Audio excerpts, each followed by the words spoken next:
apa kalenggon sinden diubengke kanan kiri.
Mataram Cok.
Hasbunallah wa ni'mal wakil.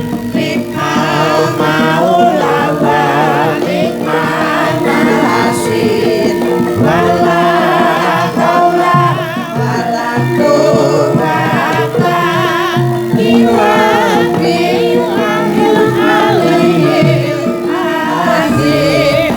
Gusti Allah sembahku ingkang patulung marang aku.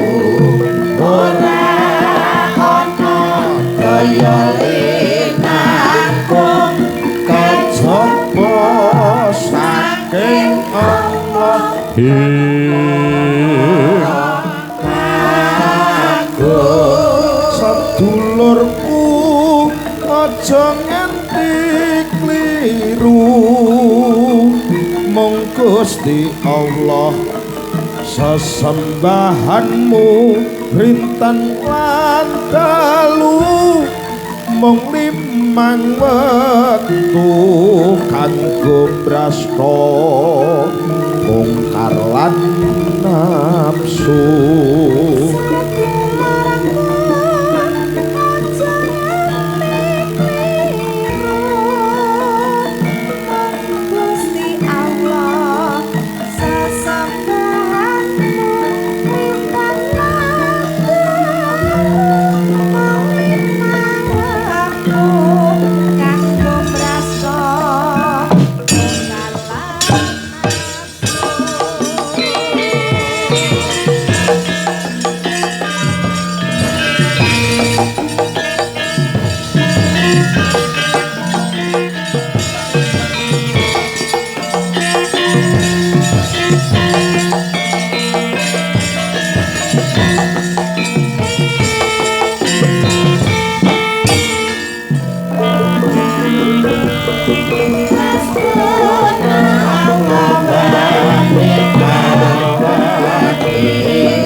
Sedulurku aja nganti kliru, mung Gusti Allah sesembahanmu rinten lan dalu, mung limang wektu kanggo brasta mungkar lan nafsu.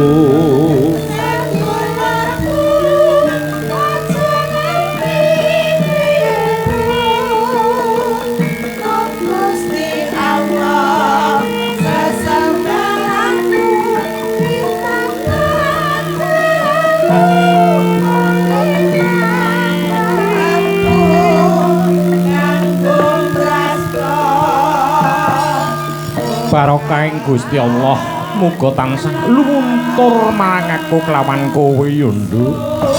Iya ya, Mak. Ngaturake gong panuwun ingkang tanpa upama ya, Mak. Ing atasing pondok pesantren ya kuwi mau tansah nglestarekke marang budaya adat adi widi-widana. Kuwi yen ta ora ya kuwi mau Cakra Kertapati ora ana kok, Nduk. Ngono ya, Mbak. Tenan, Nduk. Coba tontonen ana ing laladan Jawa Timur iki. Ngono, Mbak.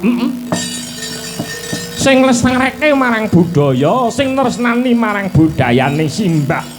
Kuwi mau ya mung Yayasan Perguruan Islam Cakra Kertapati ing mapan ana ing Pakeran Magetan, Nduk. Ngono, Mbak. Iya.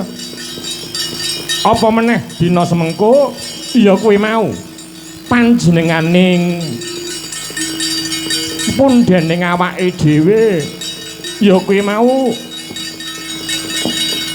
Haji Khairul Anam pinangka pengasuh Ponpes Cakra Kertapati II Nduk ya kuwi mau membentuk kualitas santri yang berbobot dan berpotensi berpendidikan Nduk ngono mak dadi bentuk santri sing berpendidikan ya mak iya sing darepeni budi kelawan pakarti wae ngono nglestareke marang budayane merga eling Nduk siaring agama iki mau mbiyen ya lumantaran budaya Nduk ngono mak iya jane aku pekewuh mak yen to mapan ana ing ngarep kamangka ingkang ya ki mau lenggah ana ing sak jabaning kelir kuwi mau para sepuh, para pepundhen, para kiai, para ngalim, para ulama sing kudune tak takdimi mak ora dadi boyo mung apa ya kuwi mau ming tansah nglestarekke marang budaya ngono mak matur suwun nganggo banget Titi Kalungguhan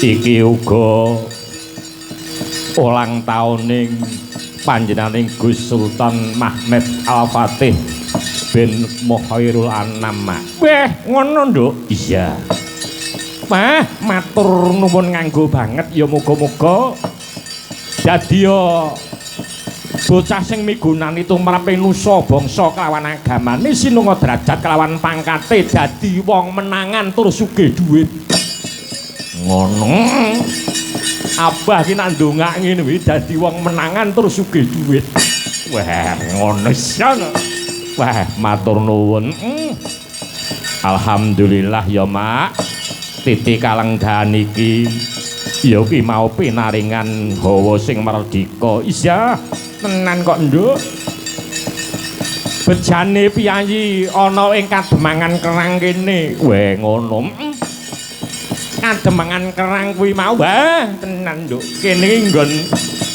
biyen ki mau nggone piyayi Jaduk wis ora umum weh ngono akeh pendekar kok Nduk ngono malah saya kuncara saya becik saya tambah imane merga ing kene ana pondok pesantren Nduk ngono pinangka dadi sarasean ya kuwi mau wis digawekake warung dirosah weh ngono warung kuwi mau tegese wadahing rasa pinangka dadi ngudari marang swasana ing jagat raya nyedhakake marang asmaning pangeran oh ngono dirosah kuwi tegese ilmu Nduk sing bisa manfaati tumrape urip iki mau ana ing donya lan akhirate weh ngono ya mak iya matur nuwun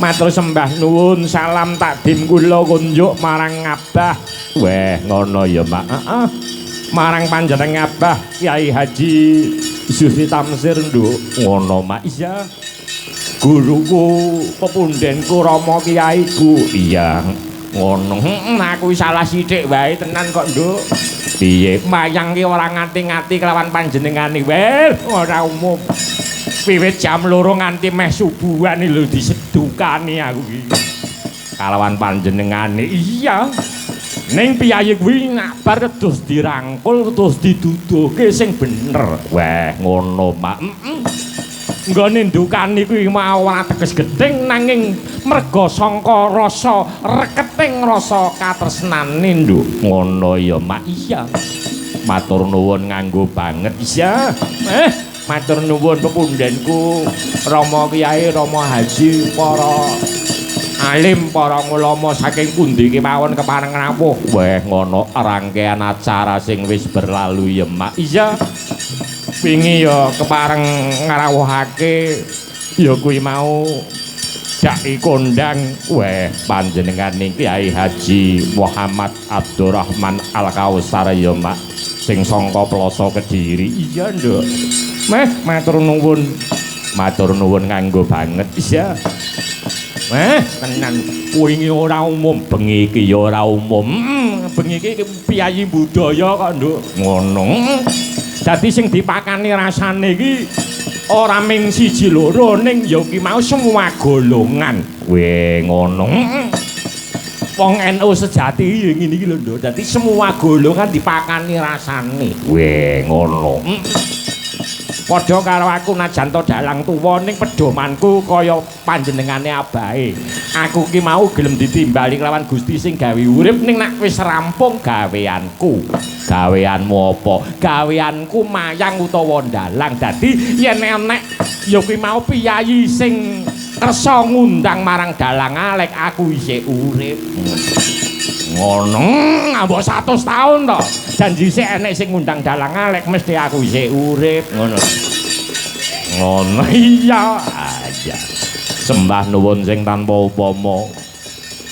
Widyawati ana 1 2 3 4 5 ana Jiro lupat 5 ana 6 ana 6 berbobot kabeh bae. Sing tak nggumuni iki piyai semene mbane irunge bangkir-bangkir kabeh bareng sing tengah irunge mlesek.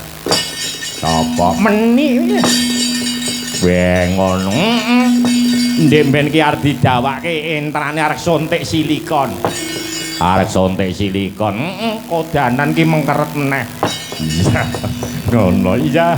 Sembah nuwun sing tanpa upama. Bahaya.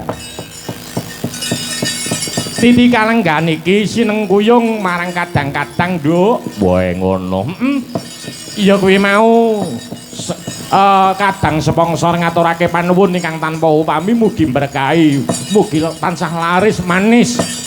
Apa mak? Iya kuwi mau sangka rokok 76 Royal, Nduk. Weh ngono. Matur sembah nuwun sing tanpa upama. Weh ngono.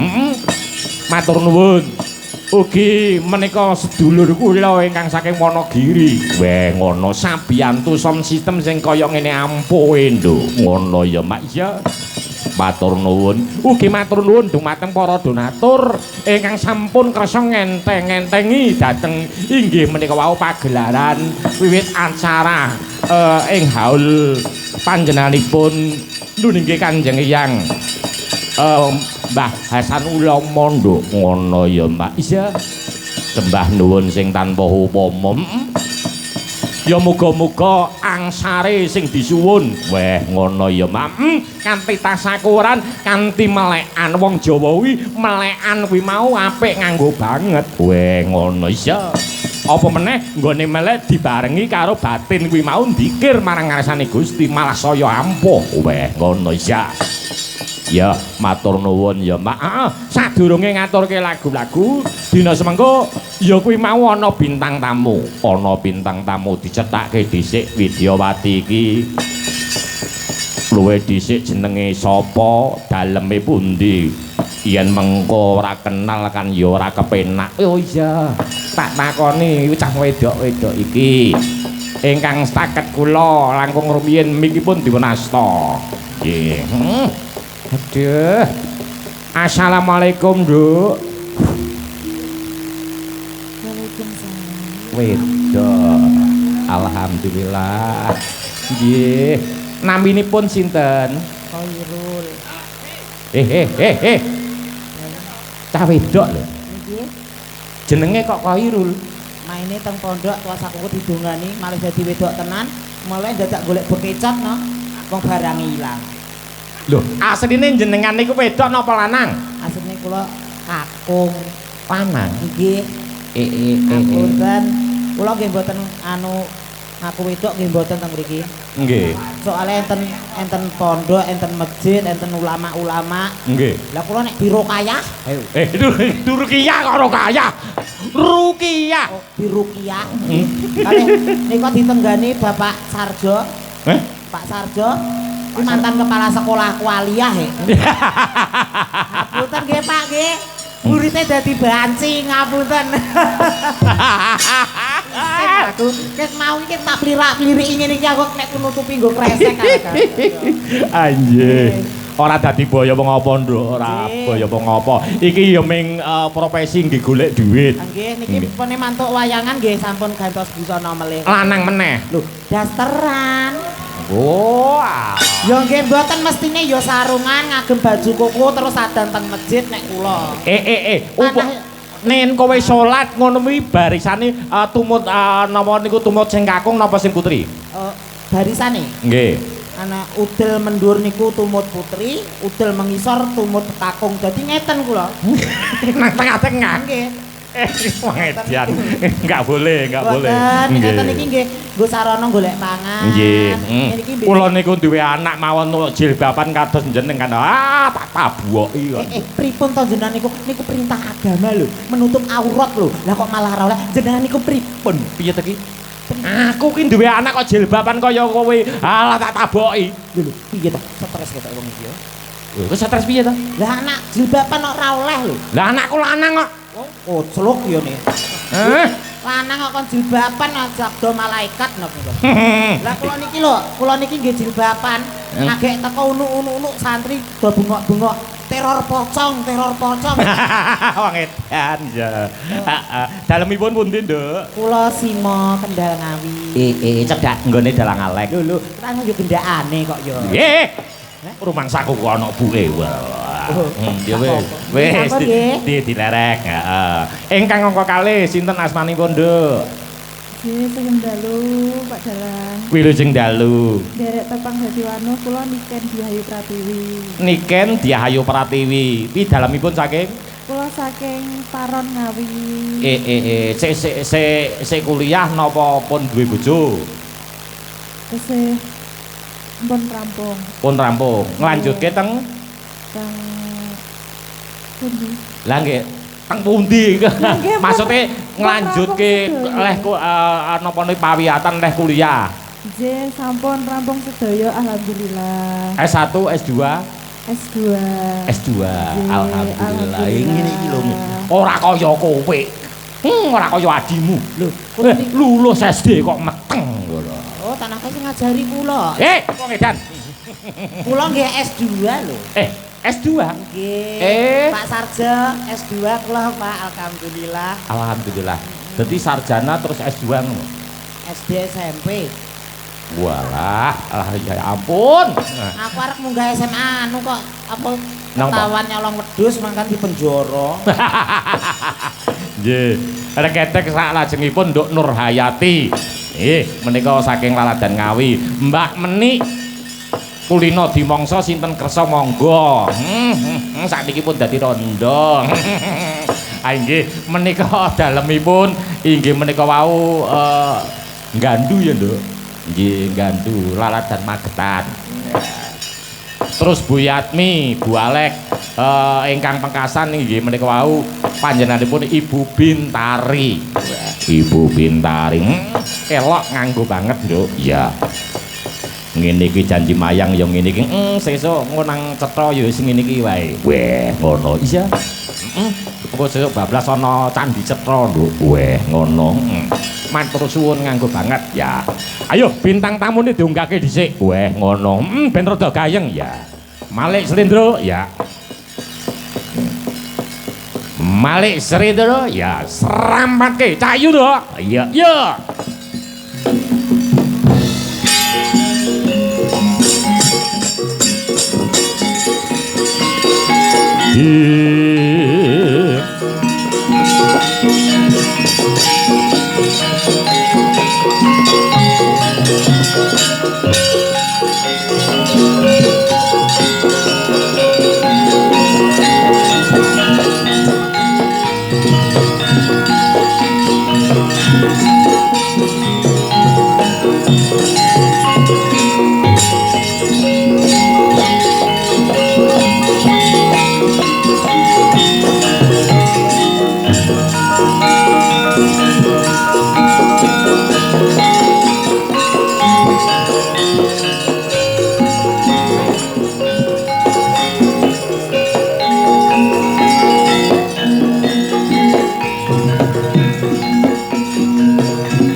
Yo, gong gedenge suda.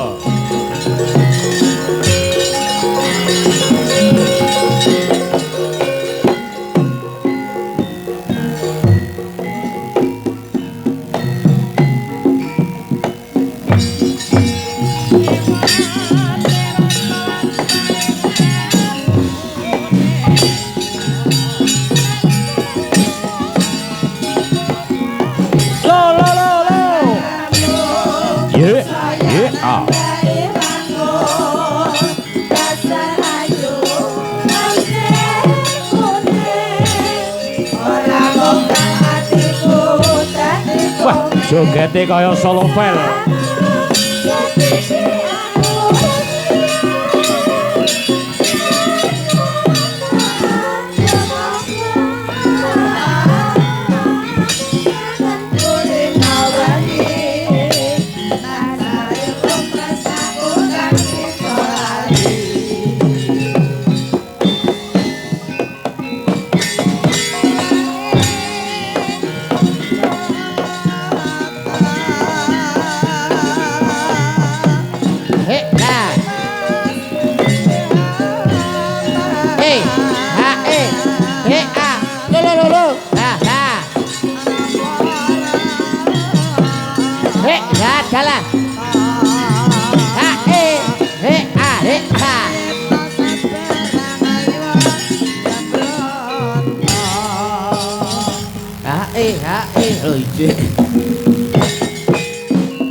Bocah kok nesu iki lho. Rumangsaku kok iso iki lho mikir sing kabel ae, sing kabel. Ah, ngono. Rumangsaku kok iso wong iki mbok ya sing inauloha Masobirin wong sabar ditresnani Gusti Allah. ora oleh nesu. Wong dikendangi apik-apik kok malah emosi iki lho. Lah ra nesu piye? Wong sak gongane wis mengke-mengke dipahi telung gongan. Arek metani aku kowe. Mateni kok metani. Citi petani ngopo? Rambut gak duwe kok kon metani. Aja kaya ngono lho, Mas. Aja kaya ngono lho, Mas. Kaya iso-iso ngendang dhewe. Kaya iso ngendang dhewe. Iki pare dudu janganan. Iki nyambut gawe ora dolanan. Roti-roti, Klemben-klemben. saiki Biyen-biyen. tinggine munggah amben, Gematine ra kaya biyen. tenonge dilumahne, Ngomongnya digenahne. jagung bakarane, Tanggung perkarane. pecut di sebelahne, Wis kebacut kapakne. sepet-sepet sawune entah, Dimpet-pet ora betah. duren cangkokan, Leren rokokan. apa wis dikeki? Urung. Jelmu kok iso. Oh karo ngelekne to. Karo ngelekne kok. Aja kaya ngono, Mas. Aja kaya ngono, Mas. Kaya iso-iso ngendang Kaya dhewe. iso ngendang dhewe. Paling kondangmu siarne apa? Paling kondangmu lu siarne apa? Siarno TV, TV lokal, siarno radio, radio bosok lho. aku ki lho, Aku lho. siarno masjid. Innalillahi. Kaya ngarne wong mati to. Ora apa-apa ben wedi kok. Ben wedi. Aja mbok baleni. Aja mbok baleni. Apa ora ngerti kondangku? Apa ora ngerti kondangku? Aku ki pendekar. Aku iki pendekar. Nek perlu aja ijen. Nek perlu aja kowe ijen, Mas. Royon sak balamu lah. Ya. Guyon, Mas, guyon. Ayo wedi ayo. Ngono kok guyon kok nantang-nantang ki lho modelmu hati-hati lho sowan ning kene iki. Nyapa? Ya awake dhewe nggih Mas Dalang, Nggih. Sugeng dalu. Assalamualaikum warahmatullahi wabarakatuh. Waalaikumsalam warahmatullahi wabarakatuh. Cak. Alhamdulillah wa Alhamdulillah. syukurillah dalu Nggih. punika panjenengan lan kula saged sowan wonten ing Pondok Cokrokertapati. Inggih. Bakunipun dalu punika ngalap berkah. Inggih. Ngalap barokahipun para pini sepuh Nggih. ingkang kepareng rawuh sungkem saha takdim kula dumateng para alim ulama ingkang Nggih, kepareng laras. rawuh wabil khusus guru kita sedaya Nggih. guru panjenengan lan kula Nggih. panjenenganipun Abah Kyai Suhdi Tamsir Nggih. ingkang kepareng lenggah dalu punika kula Nggih. niki gelem didaku santrine tapi angger diwenehi ali-ali niku mengke lan para-para ingkang kepareng rawuh dalu punika wabil Nggih. khusus Gus Aan Sohibul Bed Nggih. luar biasa Luar biasa. dalam rangka hol Nggih. Yai Haji Hasan ulama ingkang kaping 100 gangsal Nggih, Mas. luar biasa Luar Ini iki biasa. lho, Mas awake dhewe kudu seneng Ya seneng wong ditanggap kok. Piye to ki? kok seneng ditanggap sing tak karepno ki kok ora perkara seneng ditanggap ora Lah piye? bengi iki kan awake dhewe melu ngalap berkah Hmm. hol ki tegese ndongakne para Ndongake. piti sepuh para leluhur mbah-mbahe sing wis murut ing kasedan jati didongakne muga-muga padang dalane jembar kubure diapura dosa keluputane ditampi sedaya ngamal ngibadahe Nah. kadaku umat Kanjeng Nabi lumebet ana swarganing Allah Subhanahu wa taala Allahumma Amin. Amin. ndonga ngono kuwi kok iso malah ditanggap Mudin kuwi kok ndonga. lah nek sing ndonga ki apa mudin tok awake dhewe niki kan ya ngalap berkah to Mas wong ora tau ndonga wong ki nek sing anak kena diarani soleh lan solehah Nggih. anak kena diarani anak sing anung anindita Nggih. ki anak sing bisa mikul dhuwur mendem jero asmane wong tuwa mrada asmane wong tuwa gelem ndonga ning gone wong tuwa kuwi jenenge anak sing hebat Ya anak sing hebat. mondol niku napa ndonga setahun pisan gone Pak kleru kok Nah, pripun to? kalah winginane Ning pripun? teng kuburane bapake wong nek ora tau nyekar ora tau ndonga ya kaya kowe kuwi Ora tau ziarah kubur. Ora tau nyekar atau aku ndonga. kuburane Pake dhewe ora ngerti lho lali lho Napa nggih? alah pas nyekar to kuburane bapake kan niki ta lah kok sing disekari kuburane ngatmi ora kurang ajar iki Lho, kuburane bapakmu ki iki lah kene kuburane ngatmi ngapa sing mbok sekar kuburane ngatmi Pero aku nyekar nang kene jam pira? jam 5 sore Aku ngerti nek aku nyekar jam 5 sore iki aku mesti nyekarku rene. Sebab nek jam 5 sore iki Pak Kudulan nggone ngatemi. Lah nek pas Pak Kudulan nang kene aku nyekar ya ora petruk. berarti bapakmu kan ngger jam 5 sore Moro nggone ngatemi. ora lho jane ngatmi iki karo pakmu pernah apane Gendakane. Alah. Wis bongko iku ya cek gendaan barang. Dunia akhirat. Ora ning ngono, wah. Anake anak bejat nggih ngeten Lah, iki nggih lho. to. Wong jenenge anak sing saleh ki ana tetembungan. Hidup dengan ilmu akan mudah, hidup dengan seni akan indah, hidup dengan agama akan terarah dan barokah. Mulane cedhak karo alim ulama, cedhak karo kiai, awor karo gus-gus sing hebat. Wong nuwun sewu lho. Nggih. Kula niki pun sering ngomong, lah panjenengan kalih kula lak padha-padha santri. Lah nggih. Lah niki santri anyaran niki Nah. wis tak omong-omongi. Ndonga ning wong tuwa ki penting. Penting. Ya, Anane kowe sebab ana wong tuwa. wong tuwa ya. Wong tuwa kuwi pangeran katon utawa Gusti Allah sing nyata. Mandi-mandine donga dudu dongane wali lan kiai, tapi mandi-mandine donga dongane wong tuamu. Tugase anak ndongakne ning wong tuamu. Ya. Malam jemaah donga ning kuburan, bapake disekar, didongakne wirid Yasin, Al-Fatihah. Malam Jumat Nang ndi? kuburan to. Kowe taune ngono kuwi lho. Ya iya. Berarti kowe ketok ganteng ning pekok. Lho kok iso? Kok iso ki lho? Lah angger malam Jumat kok nyekar ning kuburan, donga ning kuburan. Ya ora petuk. Lho, Oh ya kecelik kowe. Lah kok iso ki lho? Malam Jumat Iya. ning kuburan kowe nyekar. Iya. Kecelik kowe. Amaliyah NU ki biasane ngono, kok Alah. kecelik piye? Kecelik kowe. Dasarmu apa kok kecelik? Dasarke wis enak lagune. Lagune sing piye? Saben malam Jumat ahli kubur bali neng omah. Wonge lho bali ning omah. Kok malah mbok sekar ning kuburan? Ya kecilik. Ya bener. Saben malam Jumat ahli kubur mulih neng omah. Bener. Ya ora petuk to, Pak. Iya, bener kowe bener. Mulih neng omah kok. Iki goblok kuwi, Dok. Mboke mulih neng omah malah awake dhewe neng kuburan. Kuburan. Golek nomor biar ning kuburan. Alah. Iki cangkeme iki kok mesti ora ngono iki jane melu aliran apa to jamangan. Wong mbok enteni ning omahe teko kok mbok parani ning kuburan. Iki cara gampange iki ngono kuwi lho Mas, iki cara wae. Ken iso ning nggone ndonga iki ken iso ning. Sane nggone ndonga ben iso ning kene awake dhewe sowan ngono. Ah ora padune kuwi karo golek nomor engko to. Kok padane dalange ae.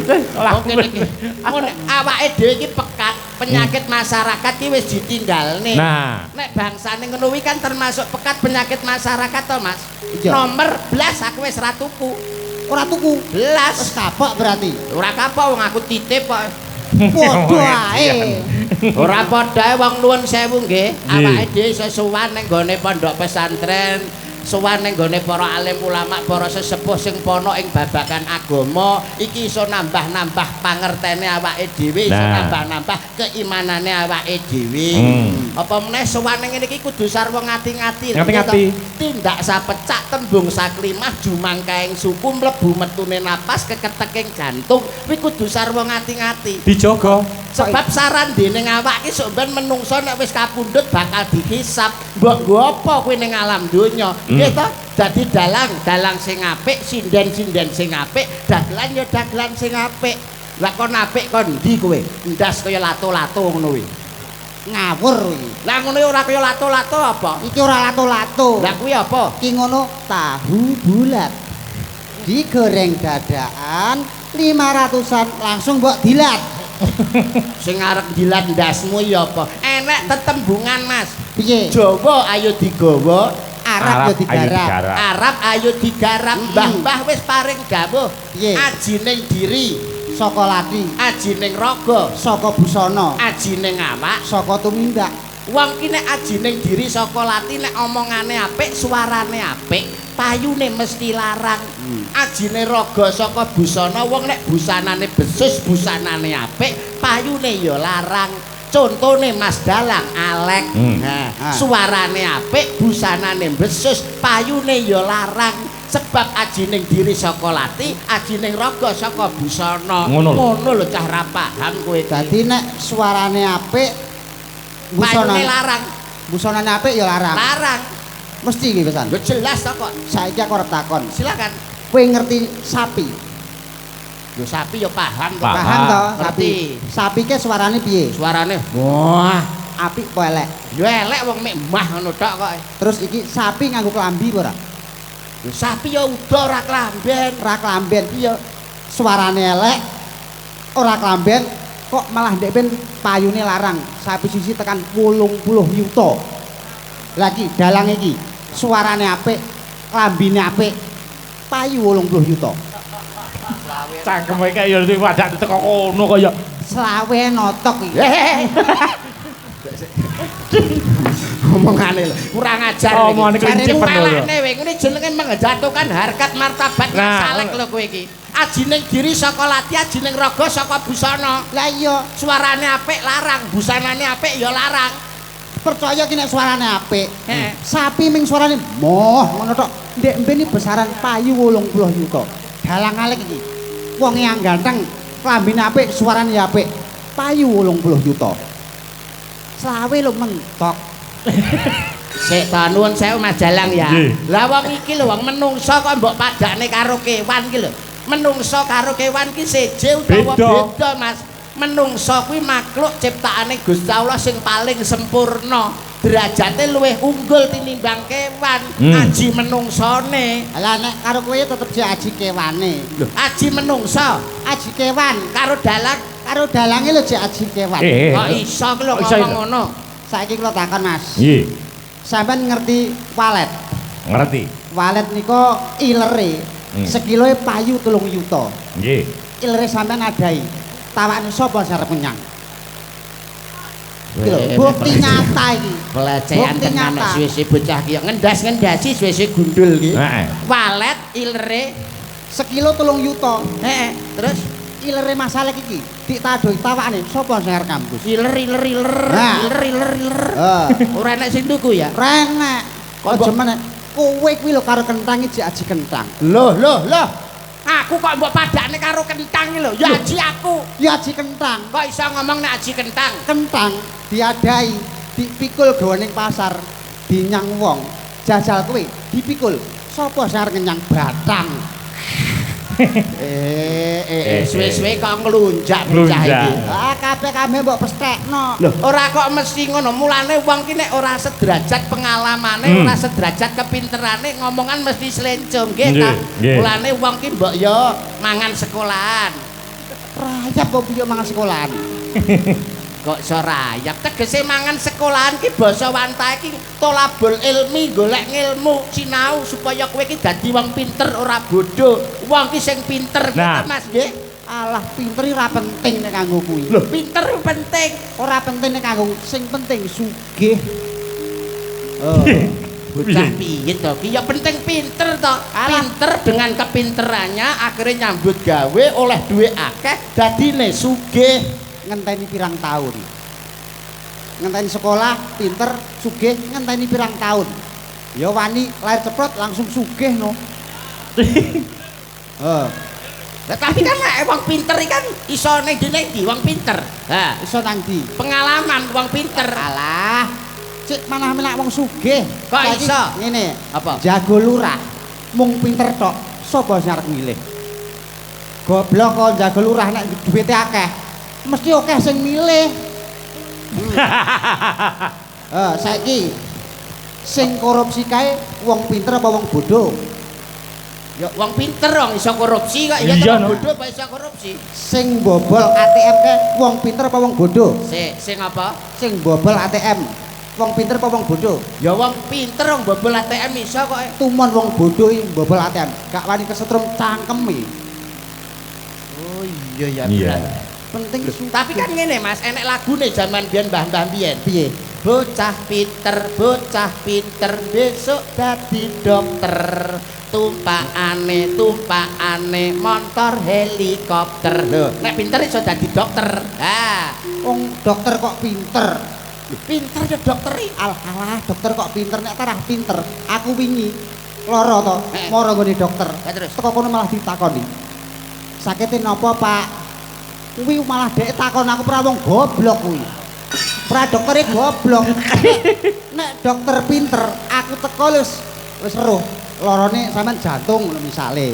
Lah aku teko malah takon sakite napa, Pak? Wong kuwi kira nang golek tombol malah ditakoni. Sik tapi bocah piye to ya Allah. Ngono meneh. Dokter Dokter terus di muni piye? sekolahnya larang-larang. Tulisannya ra kena diwaca. Lah iya kae gawe resep nek nganti mbok waca ya gak enek wong mara tuku resep ning apotek dhewe to kok iso. Kok dokter muni pinter. Lah ya pinter terus akhirnya terus kono apa karo dokter? Akhirnya aku diperiksa to. Heeh. Pak, sampean iki kakan kolesterol. Jangan banyak makan daging kambing karena kambing itu mengandung kolesterol. Betul, saya setuju dan cocok dengan pendapat Cocok. Pak Dokter karena kambing itu adalah mengandung kolesterol. Cocok Mas aku. Lah berarti iki kancane dokter padha gobloke. Ndak kok iso. padha gobloke lho, kambing iki mengandung kolesterol. Ya ora, Lah nyapa? kambing itu mengandung cempe. Sik. Kambing mengandung kolesterol. Ah ya ora, kambing itu mengandung cempe. Lah iya maksudnya cempe iki lho mengandung kolesterol. Berarti kolesterol ini putune kambing. Piye te pecah iki? Maksudnya ya kambing, ya wedhus kuwi kolesterol ngono lho. Ya ora to, kambing itu mengandung cempe titik tulisan. Maksudnya cempe karo kambing kuwi mengandung kolesterol nek dipangan kakean terlalu banyak makan daging akhirnya menimbulkan penyakit. Lah bedane menungso kalih kewan teng mriku. Oh. Bedane piye? Nek menungso kakean mangan daging kan akhirnya kolesterol, Kolesterol, terus stroke. stroke. Tapi nek macan Macan mangan daging saya sehat, saya kuat. Lah kuwi bedane macan karo menungsa. Berarti kowe iki sing goblok ya kowe kuwi. Kok Goblok neh. Macan kae malah kolesterol nemen, stroke malah nemen. Lah kok iso? Delok mlakune brangkang-brangkang. Kurang ajar iki. Kae stroke malah nemen. Caido. Nggih. Ya, nggih. Stroke nemen rumangsamu kok cengengesan. Jadi wong berangka kok stroke. Wah, keleng-kelan karo kowe ora enak pedhote. Ora enak pedhote. Awake dhewe menghibur, ngomong bapak-bapak ibu-ibu sing kepareng rawuh. Ya. Kowe sing mbok pilih sing ndi? Niki enten anu, napa niku? Oh niki enten Mbak Meni. Ampun sing niki lho. Ndelok apa? Pak kepala sekolah wau rasan-rasan kalih kula. Lho pripun? Aku gagal dadi kepala sekolah. Lah kok saged? Muridku enek sing dadi banci. Aduh. Oh, banci. Tolo jae nak jae catul jae tri kontol anak-anak doke bajul Cici tul jae nak jae catul jae ci kuntul jare banyak doke Ae, bajul ae. kari siji